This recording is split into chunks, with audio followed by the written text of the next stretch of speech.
Assalamualaikum warahmatullahi wabarakatuh. Bismillah walhamdulillah. Assalatu wassalamu ala rasulillah wa ala alihi wa ashabihi ajma'in. Kepada sahabat-sahabat subscriber yang dirahmati Allah subhanahu wa ta'ala, alhamdulillah pada kesempatan malam ini Allah memberikan saya kesehatan sehingga kita bisa berjumpa lagi melalui media channel YouTube saya.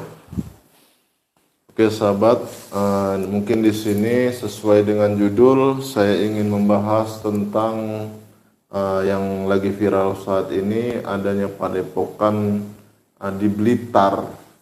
Pemiliknya adalah Gus Samsudin, yang mana ada banyak warga yang mendatanginya. Di sini saya akan jelaskan apa sebabnya kok warga mendatangi. Sebelum saya menjelaskan, mari kita bersalawat sejenak. Allahumma salli ala sayyidina Muhammad wa ala ali wa sahbihi.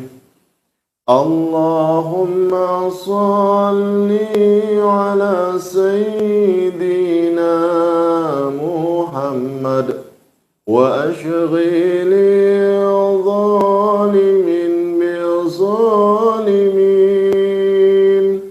Allahumma salli ala sayyidina Muhammad wa ashghili zalimin bi zalimin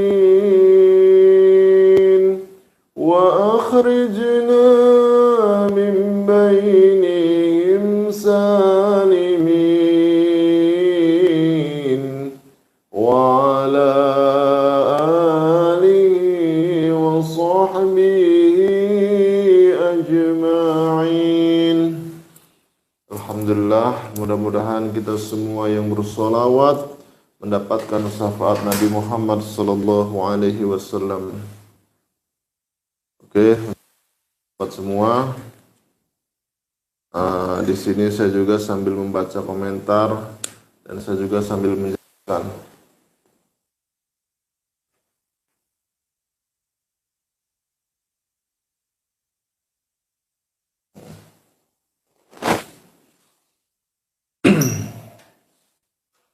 Oke sahabat, untuk mengenai adanya padepokan yang digerebek warga, mungkin sahabat sudah menonton dan sudah tahu juga ceritanya kenapa kok bisa digerebek. Berawal dari ada yang namanya pesulap merah. Beliau mendatangi padepokan Gus Samsudin di Blitar, yang konon katanya si pesulap merah ini ingin melakukan pembuktian tentang apa yang ditayangkan oleh Gus Samsudin di channel YouTube-nya, yaitu ada beberapa pengobatan yang memang ditampilkan di YouTube. Ada yang namanya pengobatan ketika mengobati pasien mengeluarkan keris. Ada juga dengan kelapa, di dalam kelapa itu ada yang namanya seperti rambut, seperti jarum, beling, ataupun yang lainnya ketika melakukan pengobatan. Jadi di dalam video itu ketika si pasiennya dicabut itu keluar benda. Di sini saya akan bahas juga ya sahabat ya. Kalau memang video yang ditayangkan itu adalah untuk kepentingan konten, ya, arti kepentingan konten ini hanya sebatas film yang dinikmati oleh masyarakat, ya. Mungkin sahabat-sahabat juga pernah nonton film yang pernah tayang di acara TV nasional, yang mana pernah diceritakan korban santet, lalu berdarah-darah, lalu diobati, lalu sembuh. Nah, kalau hanya sebatas film, hanya sebatas konten, maka itu sah-sah saja. Dan dalam agama Islam pun hukumnya tidak berdosa. Kenapa saya bilang tidak berdosa? karena itu hanya sebatas konten. Konten itu bisa dikatakan sebagai untuk hiburan, yang mana tayangan itu dibuat, disetting sebagus mungkin, semenarik mungkin, yang mana dijadikan sebagai edukasi kepada masyarakat. Inilah namanya santet. Nah, tetapi sahabat, kalau hal itu bukan konten dan kejadian di alam nyata, yang memang itu benar-benar real adalah pengobatan yang dilakukan, bukan melainkan untuk kebutuhan konten, maka itu adalah penipuan. Penipuan salah satunya dengan cara bermain trik sulap. Dengan cara bermain trik sulap. Nah, jadi kalau memang di dalam pengobatan itu ya ada sistem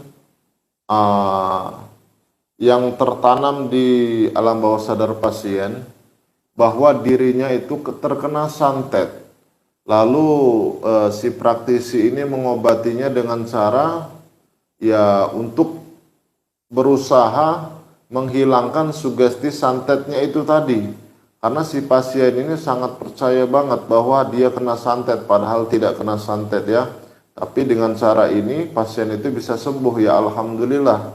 Kalau tujuan untuk pengobatan ya, kalau tujuan untuk pengobatan, tapi jangan ditampilkan di media YouTube satu. Yang kedua, dan jangan mengatakan itu adalah santet. Dan jangan meminta tarif.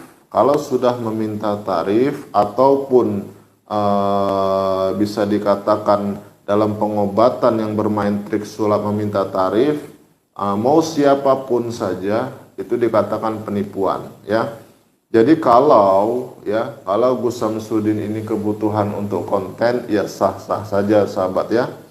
Tapi kalau memang dibuat video itu real, itu benar-benar pasien asli ya, pasien asli yang dibuat, bukan melainkan untuk kebutuhan konten atau edukasi, maka kalau saya katakan itu tidak benar ya, tidak baik untuk dilakukan. Karena yang namanya pengobatan itu memang metode dengan cara pengobatan alternatif ya, kebanyakan. Dan saya juga di padepokan saya melayani pengobatan alternatif. Kebanyakan orang-orang yang terkena penyakit itu bukan kena santet sahabat. Tapi si pasien itu mengatasnamakan santet. Lebih utama ya, penyakit itu derita psikologinya. Jadi psikologinya ini kena, artinya itu adalah penyakit pikiran, yang mana pikiran-pikiran negatif itu diterima oleh alam bawah sadarnya. Contohnya perutnya sakit. Perutnya sakit ini melainkan bukan terkena santet, tapi bisa jadi penyakit mah ataupun penyakit-penyakit lainnya yang memang sudah diderita dia, di perut dia ada memar ataupun yang lainnya. Tapi di bayangan dirinya dia ini punya musuh. Lalu dia membayangkan bahwa dirinya ini kena santet. Lalu dia meyakini bahwa itu adalah santet. Lalu datanglah ke praktisi. Ketika datang praktisi, mau itu ke paranormal ataupun ke yang lainnya ya, lalu dikatakan kamu kena santet. Otomatis si pasien ini akan lebih percaya lagi. Nah, itu yang tidak boleh sahabat ya. Jadi penyakit manusia ini tidak semuanya kena santet, melainkan adalah pikiran-pikiran negatif yang tertanam di alam bawah sadarnya. Tidak semua penyakit itu dinamakan santet atau sihir ya. Jadi bisa jadi itu adalah sugesti negatif yang tertanam di alam bawah sadarnya. Oleh karena itu sahabat ya, mengenai hal ini saya tidak bisa menyimpulkan hal ini adalah kesalahan besar atau tidak. Pada intinya seperti yang saya katakan tadi ya, kalau memang hal ini adalah real ya, real memang dimainkan di alam nyata ya, memang dimainkan di alam nyata, seperti ada orang sakit ketika diobati keluar kris. Kalau itu hanya bermain di alam nyata, itu kalau memang ada unsur uang maka dikatakan penipuan. Tapi adapun kalau niat baik untuk pengobatan, untuk menghilangkan pikiran negatif tadi, sugesti tentang santet, itu sah-sah saja. Ataupun dibuat untuk tujuan konten. Kalau yang dibuat tujuan konten itu maka tidak ada korban ya sahabatnya, dan tidak ada tarif juga karena memang tujuannya untuk film. Itu. Tapi di sini saya jelaskan lagi sahabat, bahwa segala sesuatu itu harus kita pahami dulu ya. Santet sihir itu memang benar-benar adanya. Kalau sahabat-sahabat menonton di channel YouTube itu lebih dominan kepada hiburan dan edukasi. Edukasi ini maksudnya adalah penjelasan ke masyarakat, ini loh dukun seperti ini loh penyakit santet seperti ini, ciri-cirinya seperti ini, beginilah cara pengobatannya. Nah, itulah edukasi di dunia YouTube seperti ini, sahabat ya. Kalau di alam nyatanya gimana? Apakah ada? Ya memang, memang ada yang namanya santet sihir itu memang ada. Tapi kebanyakan santet itu sejenis racun, ya, sejenis racun. Jadi kalau sahabat, seandainya sahabat main ke rumah dukun, ya, tiba-tiba dikasih air, lalu tiba-tiba bibirnya sahabat ini bengkak, itu bukan santet, tapi itu adalah racun yang ditaruh di air, ya. Adapun santet yang lebih parah yaitu santet yang berbentuk sugesti. Berbentuk sugesti ini yang menyerang pikiran manusia. Ketika pikirannya sudah terserang dan dia meyakini bahwa itu adalah santet, bahwa dirinya merasa terancam, maka di situ dia mulai tidak tenang. Pikirannya tidak tenang, tidur tidak tenang. Ketika pikiran tidak tenang itu muncul, maka muncullah satu lagi penyakit yang namanya adalah penyakit mental, ya. Ketika mentalnya sudah terganggu, maka disitulah bayangan-bayangan aneh-aneh muncul, ya. Ketika, ya, bukan bayangan saja, bisa jadi tingkah lakunya pun akan aneh, ya. Nah, jadi dikatakan itu juga termasuk santet, tapi santet melalui sugesti pikiran negatif. Nah, sihir itu gimana? Kok di rumah saya dikirimin ada ular, ada ini ya. Ini kembali lagi sahabat ya. Jin, kita khususnya sebagai umat muslim harus percaya dengan yang namanya jin, ya. Jin itu benar-benar nyata adanya. Allah berikan kelebihan kepada golongan jin, yaitu bisa merubah wujud menjadi apapun yang dia mau. Dia tidak bisa merubah satu, kecuali dia tidak bisa merubah wujud satu menyerupai Nabi Muhammad SAW. Kalau dia menyerupai wali, apakah bisa? Bisa, sahabat, ya. Dia mengaku Nabi, bisa nggak? Bisa. Kalau mengaku bisa, tapi kalau menyerupai Nabi Muhammad tidak bisa, ya. Dia berwujud pakaian putih, bahkan dia bisa berubah wujud, merubah wujudnya menjadi sosok ular, ya. Menjadi sosok ular, menjadi sosok macan, menjadi sosok binatang yang kecil seperti katak, cicak, bisa sahabat ya, jin itu. Nah, oleh karena itu sahabat, di sini saya juga menjelaskan ya, kalau memang di media YouTube ini ya adanya hal-hal aneh yang sahabat temukan, yang mungkin itu kalau di alam nyata apakah benar adanya? Ya, kalau yang memang tujuan untuk konten, yang dibuat edukasi memang benar adanya sahabat ya. Tapi itu hanya sebatas konten. Tapi kalau memang sahabat menemukan di alam nyata, saya pernah datang ke dukun, ketika saya berobat tubuh saya dicabut keris. Itu gimana Ustadz? Itu benar enggak kerisnya itu? Nah, kembali lagi saya katakan ya, bahwa itu adalah permainan sulap. Permainan sulap. Kalau kelakuan hal seperti itu meminta tarif, maka dikatakan penipuan. Tapi kalau tidak meminta tarif, maka itu salah satu teknik untuk menghilangkan ya, menghilangkan atau menghilangkan sugesti tentang santet tadi, ya. Jadi menghilangkan sugesti tentang santet dengan cara memainkan sulap seperti itu.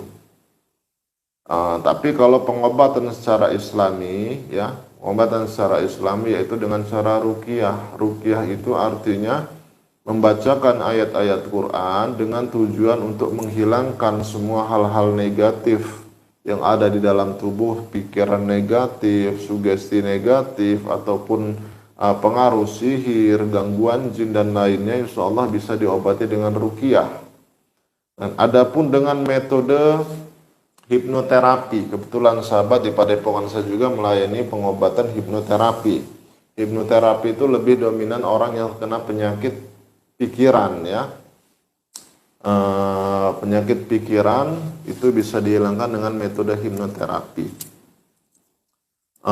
Kalau kena santet apakah bisa dengan ruqyah? Pasti bisa, sahabat, ya. Dengan hipnoterapi bisa, dengan metode ruqyah juga bisa. Pada intinya, sahabat, ya, mungkin yang sahabat saat ini menjadi pertanyaan, kenapa kok itu Padepokan Gus Samsudin digerebek? Nah, yaitu memang ada beberapa selisih paham, ya. Ya seperti yang saya sampaikan tadi, kalau memang video itu tentang pengobatan yang keluar kris, lalu ada yang namanya juga kris petir, ada yang namanya kelapa di dalamnya ketika dibuka kok ada isinya macam-macam, ya, ada rambut, ada yang lainnya. Kalau memang itu tujuan dibuat untuk sebatas konten, bisa dikatakan hiburan ataupun edukasi, maka itu sah-sah saja, ya. Kenapa saya bilang sah-sah saja? Karena itu bukan pasien asli, itu hanya sebatas bisa dikatakan adalah orang yang dibuat sebagai aktor film, ya. Jadi yang namanya aktor itu di sana ada ustadznya, terus ada atau gusnya, terus ada juga yang namanya sebagai pasien, ya. Nah itu sah-sah saja, ya, karena apa? Untuk kebutuhan konten, ya. Tapi kalau di alam nyatanya, sebaiknya saya sarankan siapapun, ya, siapapun orang spiritual, ya, yang saat ini mungkin menjalani pengobatan, kalau memang masih menggunakan trik ataupun bermain sulap, saya sarankan jangan. Kenapa? Kita tujuannya untuk menolong seseorang, untuk membantu, untuk mendoakan bagaimana dibutuhkannya orang-orang para praktisi pengobatan alternatif ini adalah jalan di mana mereka sesudah mendatangi dokter, ketika sudah mendatangi ke rumah sakit kok tidak ada solusinya, maka mereka akan mengambil jalan alternatif yaitu pengobatan secara alternatif tadi, ya, seperti mendatangi praktisi, mendatangi ustadz, mendatangi kiai, ataupun mendatangi paranormal dengan tujuan untuk pengobatan. Nah, dalam arti diri kita, ya, yang termasuk saya pribadi, saya dimintai bantuan orang untuk minta tolong pengobatan, ya saya obati. Tapi dalam padepokan saya tidak pernah ada tarif-tarifan ataupun menjual-jual jimat, termasuk saya, ya, saya juga menjual tasbih. Tapi tasbih yang saya jual ini bukan tasbih kesaktian, bukan tasbih jimat-jimatan, tapi tasbih yang saya jual ini untuk digunakan berzikir, ya. Manfaatnya insya Allah ada, ya, namanya tasbih, ya. Tasbih manfaatnya ada. Adapun di padepokan saya juga menjual madu ruqyah. Nih sahabat, ya, madu ruqyah. Tuh. Kenapa kok ini saya buat madu ruqyah, ya? Karena ini madu yang memang dari manfaat madunya sendiri, sahabat mungkin yang sudah pernah mencoba madu ya mungkin sudah ada, ya, dari manfaat dari madunya.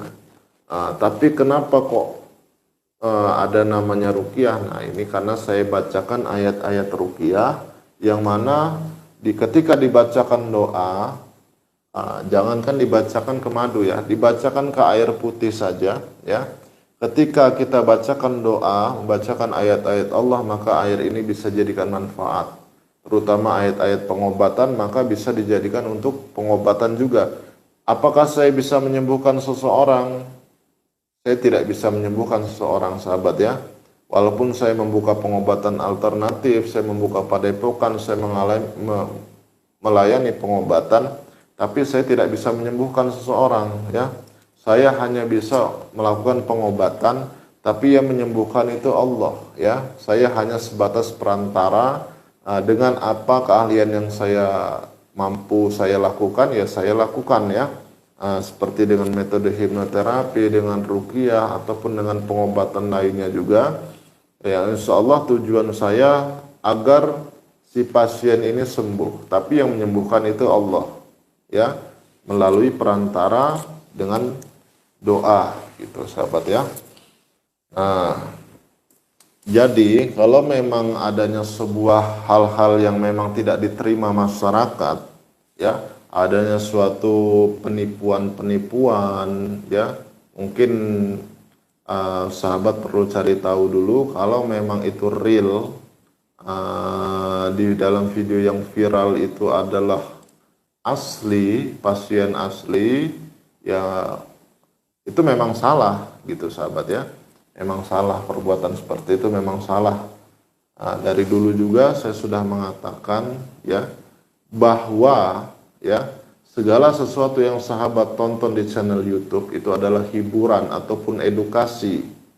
Kalaupun dibuat sebagus mungkin itu untuk tayangan-tayangan yang mana tayangan itu dibuat agar masyarakat paham tentang dunia perdukunan, tentang cara perjalanan orang-orang yang suka menipu dalam bidang perdukunan, ya. Karena memang saya dulu pernah, ketika saya dulu belum paham tentang keilmuan, saya dulu pernah mendatangi beberapa praktisi dengan tujuan saya itu untuk belajar, sahabat. Yang pertama rasa penasaran, dan yang kedua saya ingin belajar juga.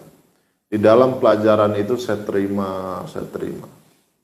Baik buruk pun saya terima. Kenapa? Karena saya dulu orang yang tidak paham tentang hal seperti itu. Jadi saya ikuti saja. Tapi saya dulu belajar dengan beberapa guru. Jadi insya Allah dari situ saya memohon kepada Allah, saya minta, ya Allah berikanlah hamba pemahaman tentang keilmuan, tentang spiritual supranatural, tentang keilmuan alam bawah sadar, tentang yang lainnya, terutama tentang kepahaman tentang ilmu agama. Saya selalu berdoa kepada Allah agar diri saya Allah titipkan satu keilmuan yang insya Allah bisa kita gunakan atau kita manfaatkan untuk kebaikan.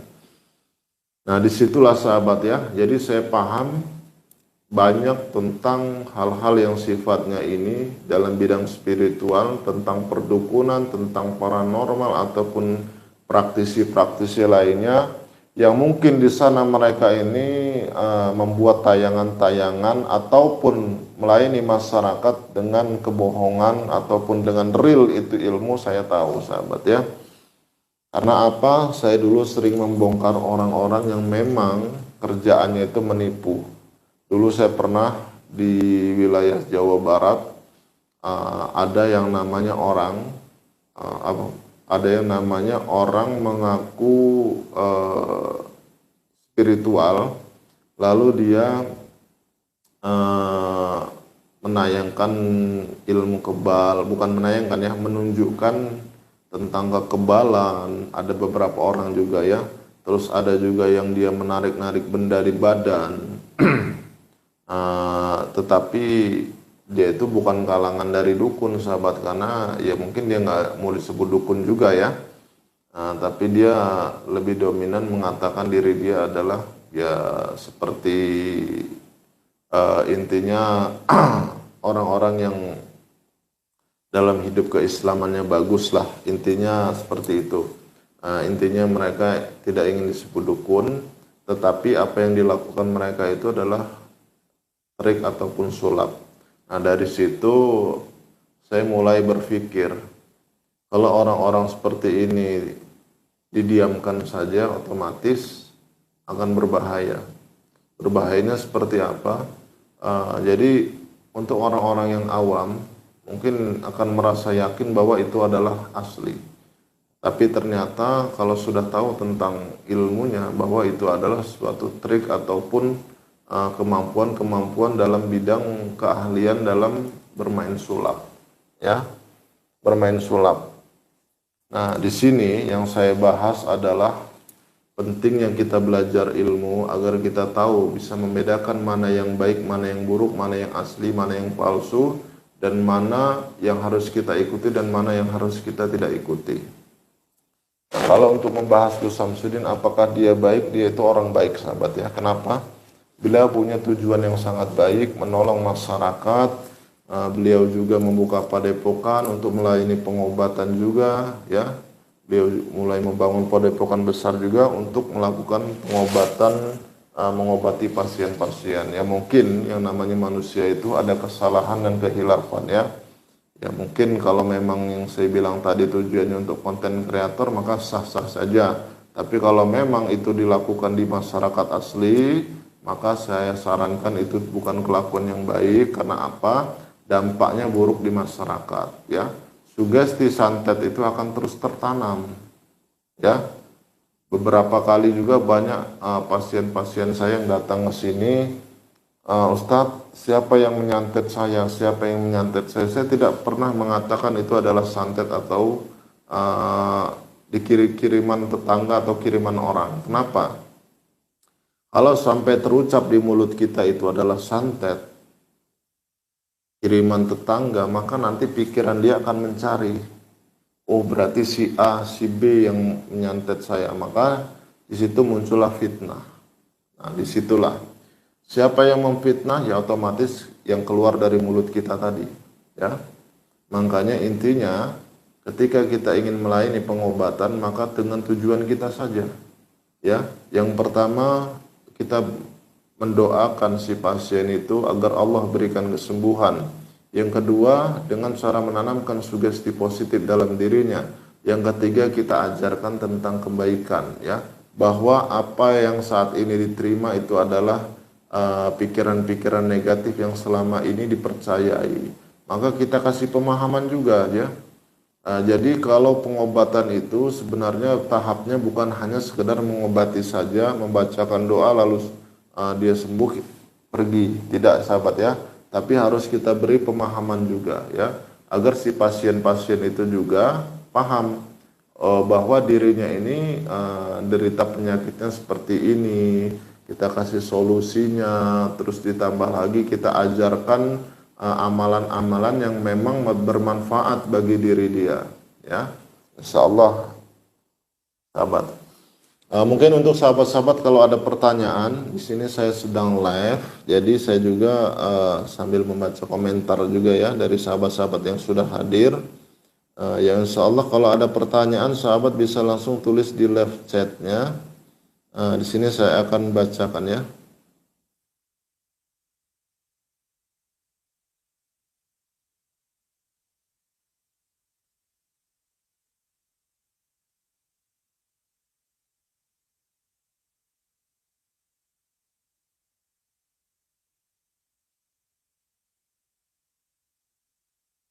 Jadi kalau ada sahabat yang ingin bertanya silakan tulis di kolom komentar. Saya akan bahas malam ini. Ya mungkin sudah jam 1 malam. Saya memang belum tidur sahabat ya, karena saya memang baru pulang juga. Jadi saya baru sempat untuk live ini. Ini dari Dimas Ulta. Sihir hukumnya apa? Sihir itu hukumnya adalah dosa besar, sahabat. Kenapa saya bilang dosa? Sihir itu adalah kelakuan-kelakuan yang bersekutu dengan iblis untuk menyakiti seseorang.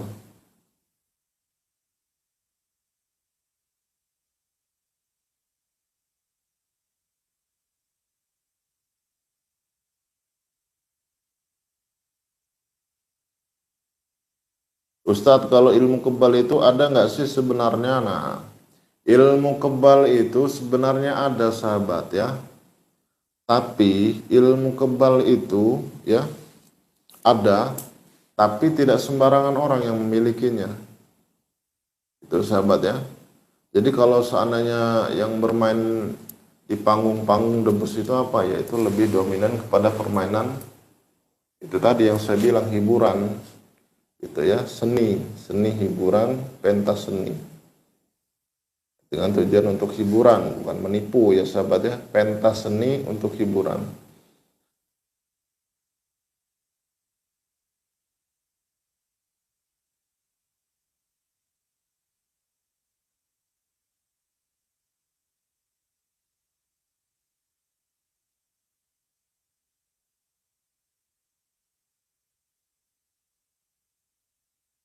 Waalaikumsalam.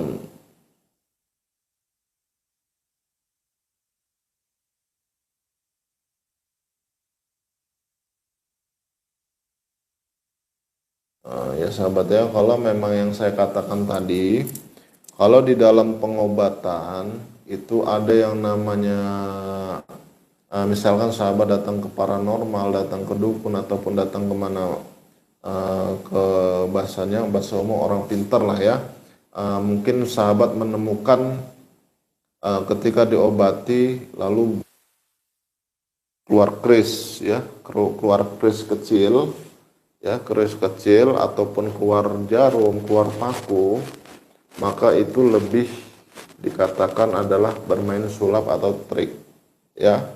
Jadi kalau tiba-tiba sahabat itu dimahar dimintai uang, sahabat bisa lapor ke saya ya, maka nanti akan saya jelaskan juga bahwa itu adalah penipuan ya, adalah penipuan kalau sampai meminta uang.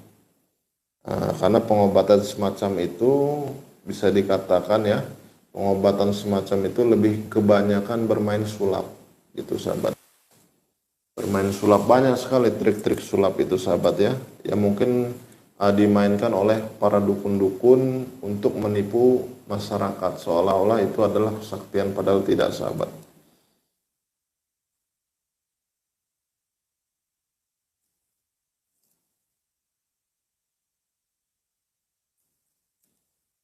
Kalau pengobatan saya bisa dibuktikan secara langsung ya sahabat ya. Kalau pengobatan saya, alhamdulillah, di sini saya dengan metode hipnoterapi, dengan metode ruqyah ya, yang memang adapun saya dengan madu ya, dengan madu ruqyah juga, yang mungkin sahabat-sahabat subscriber saya sudah banyak yang memesan juga ya, sudah membuktikan, sudah merasakan khasiatnya dari madu yang sudah didoakan. Ada madu kuning dan juga ada madu hitam. Adapun saya juga membacakan doa di minyak kasturi. Minyak kasturi ini dalam Islam hukumnya adalah sunnah ya.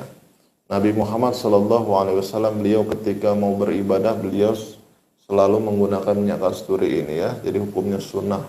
Kenapa kok minyak kasturi? Karena minyak kasturi ini yang memang baunya ini sangat sekali tidak disukai oleh bangsa jin kafir ya.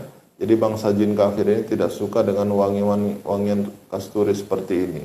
Dan saya juga sudah membacakan doa dengan ayat-ayat ruqyah yang insya Allah bagi yang yakin atas izin Allah ini bisa digunakan dan bisa dimanfaatkan juga sahabat ya. Dan bagi sahabat-sahabat juga yang mau pesan bisa langsung ke admin saya. Nomornya sudah tercantum di YouTube saya ya. Sudah tercantum di YouTube saya, nomornya sudah tercantum. Dan rekening juga atas nama Muhammad Nasihin.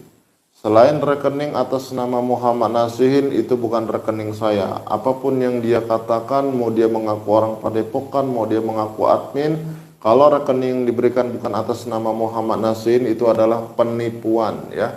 Di Facebook banyak sekali penipuan yang mengatasnamakan Ustadz Nasihin. Dia menjual-jual jimat, menjual kalung, menjual cincin. Lalu dia meminta transferan uang, bahkan dia juga menjual-jual madu ya, tapi madunya tidak ada, dia hanya memposting madu aja, jadi dia mengaku seolah-olah itu adalah saya.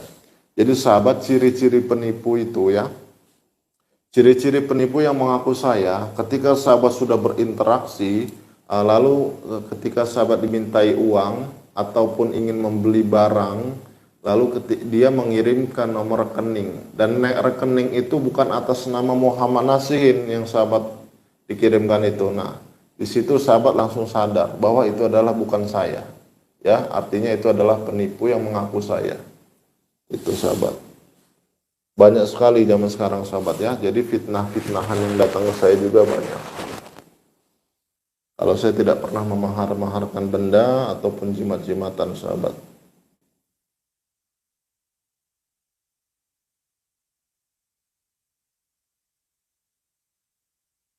gitu ya. Jadi madu ini bukan obat ya sahabat ya, ini madu bukan obat.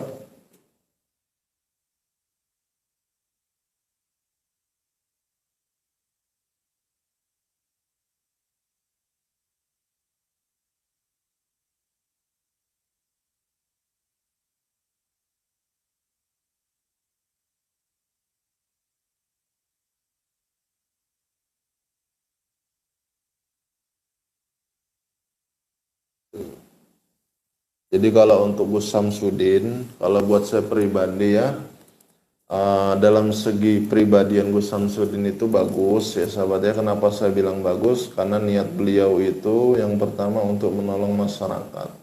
Beliau membuka padepokan dengan tujuan untuk mengobati, artinya dengan tujuan beliau itu dari hasil YouTube, dari hasil pengobatan juga ya. Bisa kita lihat juga ya bahwa beliau juga sering mengadakan sedekah juga, artinya beliau itu sudah menjadi orang yang bermanfaat bagi orang banyak. Kalaupun ada hal-hal lainnya yang mungkin saat ini sahabat-sahabat lihat tentang pengobatan bermain sulap ataupun yang lainnya, kalau itu memang kebutuhan untuk konten maka sah-sah saja. Tapi kalau memang itu dimainkan untuk masyarakat yang memang itu benar-benar pasien, maka bisa jadi dengan tujuan untuk menghilangkan sugesti tentang santetnya itu tadi ya, tentang santetnya tadi.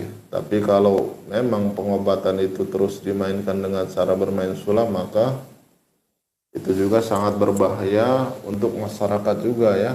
Jadi sugesti tentang santet itu, hal seperti itu seolah-olah nyata padahal bermain sulap. Tapi kan permainan itu dengan tujuan untuk menyembuhkan ya. Arti menyembuhkan itu bukan dia yang menyembuhkan, tapi untuk menghilangkan sugesti negatif tadi sahabat.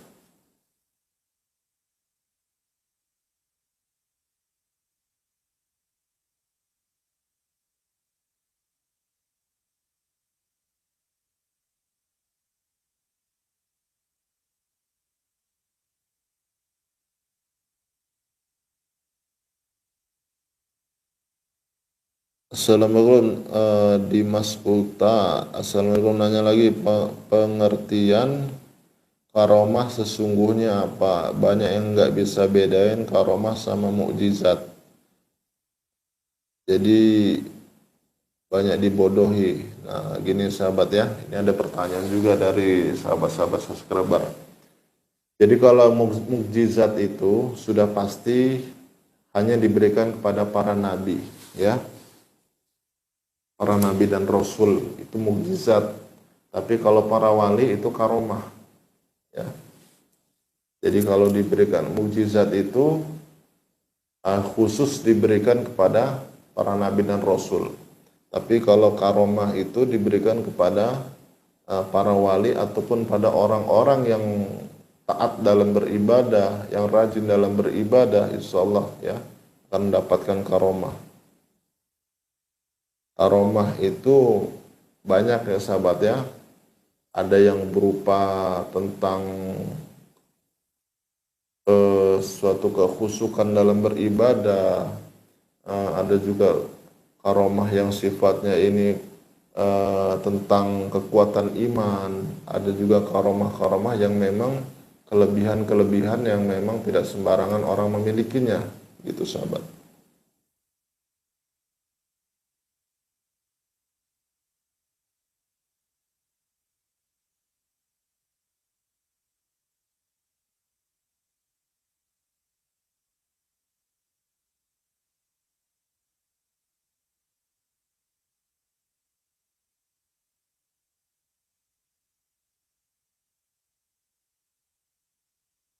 Kalau saya dalam bidang spiritual, insya Allah ya sahabatnya, mungkin yang saat ini tentang spiritual, saya banyak pahamnya, yang mana itu dia bermain trik ataupun dia bermain ada dukun-dukun ya mungkin ya. Jadi yang saya bahas ini adalah mungkin yang saya temuin ya, pernah saya temuin itu dukun-dukun yang bermain trik. Itu banyak sekali sampai saat ini masih ada sahabat.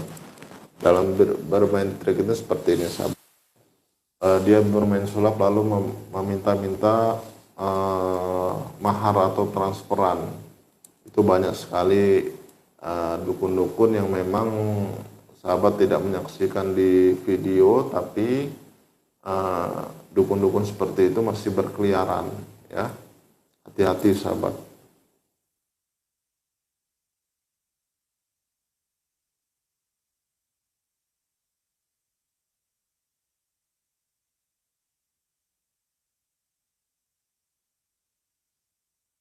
Cah bagus, mau tanya dong ilmu pemagaran rumah goibnya pakai media apa?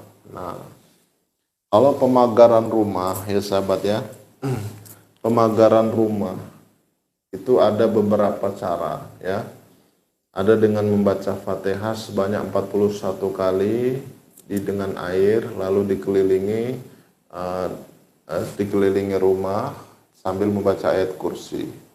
Dibacakan air ya, air di botol, kita bacakan Fatihah 41 kali.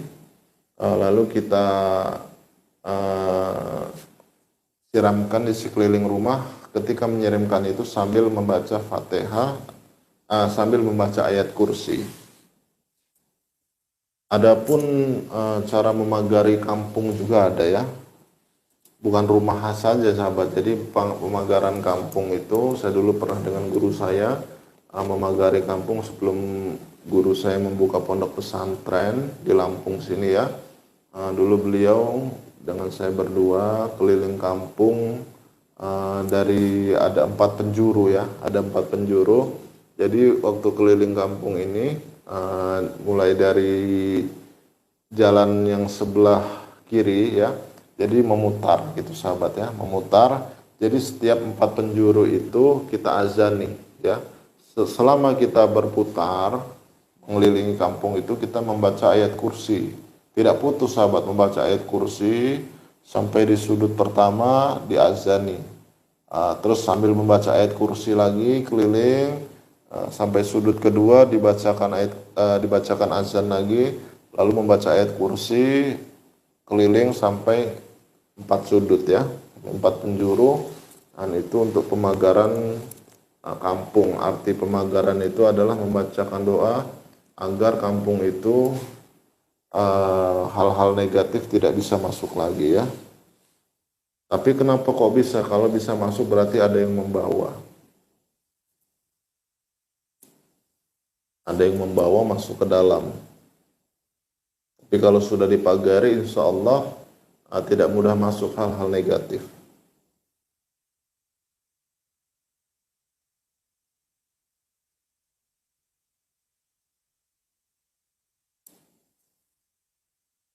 Sururi, Ustadz, apa bedanya ilmu hikmah dengan ilmu pesulap?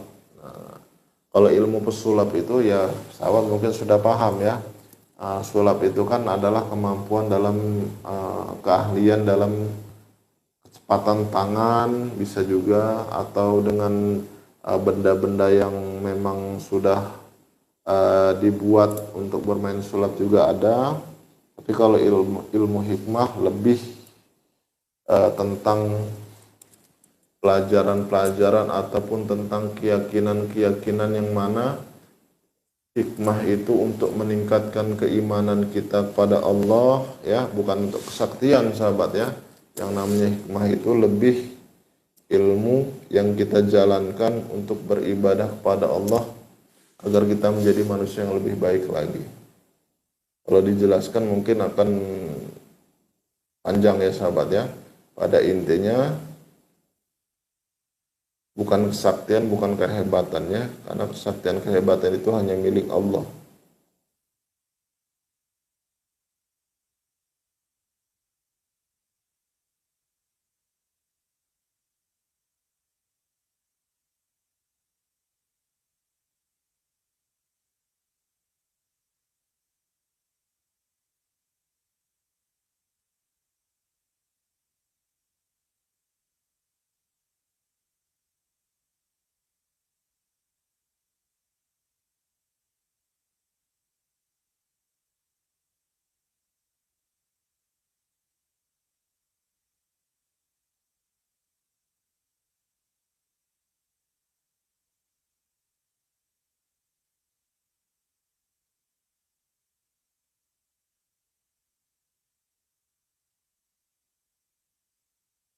Kalau pembersihan tempat tinggal pakai apa?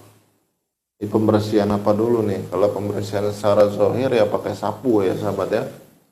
Pembersihan umum lah pakai sapu. Tapi kalau memang pembersihan yang sifatnya gaib, yaitu dengan media doa ya. Apakah bisa dengan metode yang lain? Kalau dengan cara metode doa itu contohnya gini sahabat ya. Kita di rumah rajin beribadah, sholat 5 waktu, rajin berzikir, rajin membaca ayat Quran, ya. Maka rumah kita itu ya akan bersih dengan sendirinya dari perkara-perkara negatif, dari gangguan jin itu akan pergi ya. Nah, kalau dipakai rajin dalam beribadah, sholat 5 waktunya, rajin berzikir, baca Qurannya, rukun dalam rumah tangga ya, maka suasana rumah itu akan adem, itu sahabat.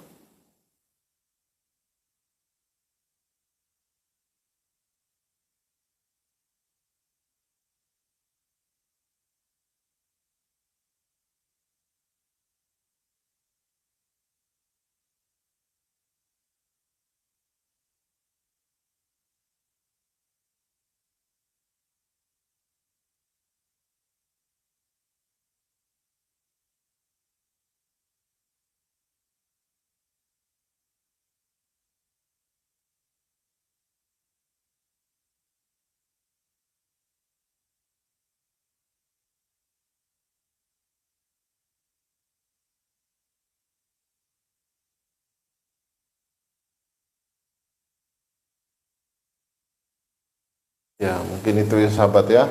Ini saya juga sudah membaca banyak sekali komentar. Sahabat yang belum komentar, komentar aja. Dan sambil membaca juga nih, saya akan bahas pertanyaan-pertanyaan yang memang harus saya bahas malam ini, sahabat.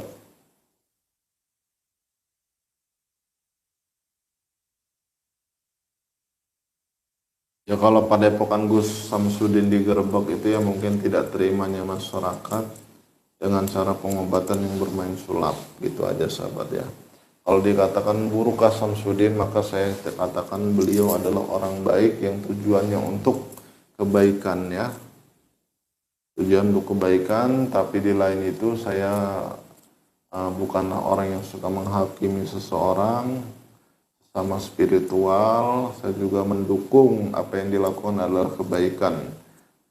Di lain sisi, apa yang memang itu adalah kesalahan, maka itu adalah perbuatan-perbuatan yang memang sudah ada dalam diri manusia, tidak terbebas dari kesalahan dan kehilafan. Tetapi di sini saya juga berpesan untuk para spiritual-spiritual yang mungkin saat ini masih yang namanya bermain di bidang sulap ya atau trik ya, yang dampaknya itu adalah untuk ya lebih mengarah keburukan ya, lebih dampak yang kita pikirkan adalah dampaknya. Kalau dampaknya itu nantinya akan menjadi keburukan, maka harus kita tinggalkan. Nah, maka yang kita jalankan ini adalah dakwah dengan cara apa? Dengan cara yang kita bisa lakukan saat ini. Contoh kayak saya berdakwah di media YouTube, saya membuat konten-konten YouTube ya dengan tujuan untuk hiburan, edukasi ya. Di situ saya bisa menyelipkan dakwah, yang mana dakwah itu saya mengajak sahabat-sahabat semua untuk bersolawat, untuk berzikir, untuk beribadah agar menjadi rajin. Yang belum paham, maka dekatilah para ustadz, para kiai untuk belajar ilmu agama. Jauhilah dunia perdukunan. Beginilah dunia perdukunan itu saya tunjukkan dalam konten saya. Beginilah orang-orang yang bermain ilmu hitam, yang mungkin saat ini ada orang yang masih merasa dirinya menjadi preman lalu datang ke dukun untuk mengisikan ilmu kebal kesaktian. Maka saya katakan tidak ada kesaktian seperti itu sahabat ya. Ya, itu adalah perbuatan dosa ya. Kalau mendatangi dukun lalu meminta-minta dalam hal apapun itu sahabat ya. Kalau datang ke dukun, dukun itu tidak semuanya musyrik, tidak semuanya menyesatkan ya.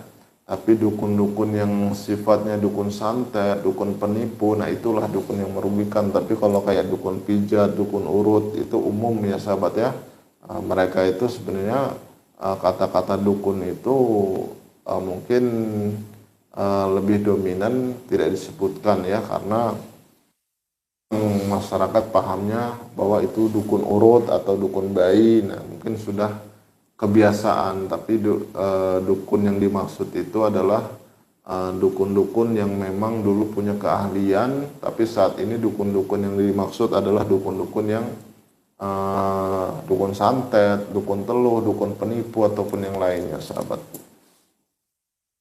Jadi sahabat-sahabat yang sudah sering menonton channel saya, terus dukung dakwah saya, bisa terus melakukan perjalanan dakwah saya dengan membuat konten-konten YouTube. Di situ saya akan menyelipkan suatu kata-kata motivasi juga, gambaran-gambaran ataupun hiburan yang insya Allah ada baiknya sahabat ambil, bisa menjadi tuntunan. Adapun keburukannya ataupun hal-hal yang tidak bermanfaat, maka cukup sahabat jadikan sebagai hiburan saja atau tontonan semata. Yang mana apa yang saya lakukan ini adalah dengan tujuan untuk membuat konten ya. Jadi mudah-mudahan apa yang saya lakukan bisa bermanfaat untuk para sahabat juga. Tapi kalau untuk pengobatan di padepokan saya real, bisa sahabat buktikan sendiri. Bagi sahabat-sahabat yang mau datang, nanti juga dijadwalkan waktunya yang insya Allah untuk metode ruqyah, hipnoterapi ataupun pengobatan-pengobatan alternatif lainnya, insya Allah sesuai dengan apa yang saat ini Allah titipkan kepada diri saya, ya saya manfaatkan juga untuk membantu masyarakat ya. Allah sahabat ya, mungkin kita sebagai manusia hanya memiliki usia hidup di dunia ini hanya sekali, kita manfaatkan untuk kebaikan. Karena nanti kalau kita sudah meninggal ya, maka hanya ada penyesalan saja. Penyesalan itu ya memang akan datang nantinya. Tapi bagi kita yang sudah Allah berikan hidayah, Allah berikan inayah, maka kita manfaatkan juga ya.